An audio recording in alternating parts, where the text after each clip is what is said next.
No, I mean, you have the chance now to do something that no other champion's ever done. Which is what? Which is choose their own legacy, you know? Oh, well, see, that's the thing. When people, like, I'm going to have to ask my coach, Matt Hume, what does the legacy even mean? So, for that, when people talking about legacy, it's like, I don't know, like, and regardless whatever happens with this fight, I'm going to come back and fight again, whether I win or lose. That's why I say, even when I first fought Joseph Benavidez for the title, I said, whether I win or lose, I'm going to come back and fight again. So, and this doesn't change anything. If I win or lose, I'll be back here again fighting. I mean, but you'd be the first guy who totally cleared out the top 10 in their division. I mean, you have the opportunity to do something like that. I got some more work for that. Yeah, you got some more work to do, but if I could do that, that'd be phenomenal. Is that what you want to do? Yeah, that's the goal. You know, that's when when people are like, oh, you cannot division. No, I haven't yet.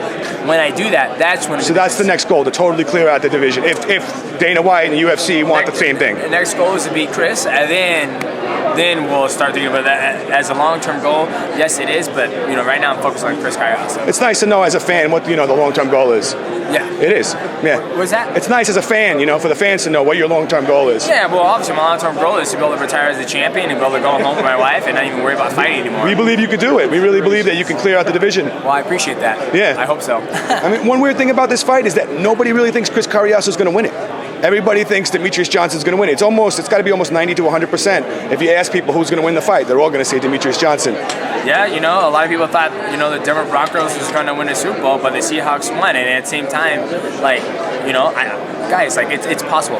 I can lose this fight Saturday night. You still understand that, but yeah, absolutely. Yeah. I mean, I get past them. Next fight, I can lose that too. I mean, it's called reality, and stuff happens in there. If I give them the opportunity to capitalize on stuff, it's possible. Like, I'm not sitting here to my own horn. Like, no, there's not a man out there who can beat me. There is somebody out there who can beat me, but they actually got to get in there and do it. And that's the biggest difference. I never put myself on a high pedestal where it's like, Chris Cariaso ain't got a chance. You're still humble, but the fans are less humble than you, Demetrious. That's because they're not getting there and fighting. There's enough difference. They're not in the gym training like I am. They don't have to get in there and fight. There's a difference. If I told somebody, I'm curious to see what's going to happen. Like, if, let's just say, Saturday night, Conor McGregor gets tooled by Dustin Poirier.